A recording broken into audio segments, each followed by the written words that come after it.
या विहिरीच्या खोल पाण्यात दडले आहे आई काळूबाईच्या शक्तीचं एक अनादी रहस्य। एक लोककथा जी पिढ्यानपिढ्या सांगितली जाते।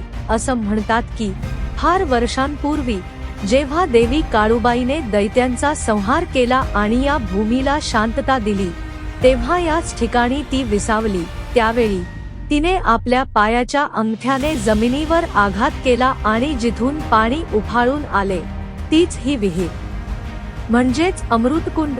तेव्हापासून या विहिरीला काळूबाईची विहीर म्हणून ओळखले जाते।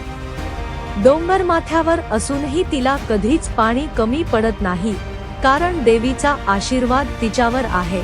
भक्तांची अशी गाढ श्रद्धा आहे की या विहिरीच्या पवित्र पाण्याने स्नान केल्यास किंवा ते तीर्थ म्हणून प्राशन केल्यास अनेक व्याधी दूर होतात आणि मनाला अपार शांती मिळते।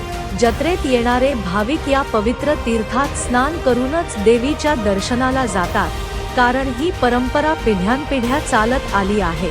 हे केवळ पाणी नाही, तर आई काळूबाईच्या आशीर्वादाचा आणि तिच्या चमत्काराचा एक जिवंत पुरावा आहे, जो आजही भक्तांना अनुभवता येतो। लाईक करा आणि इतरांसोबत शेअर करा, जेणेकरून आपल्या संस्कृतीचा हा अनमोल ठेवा सर्वांपर्यंत पोहोचेल।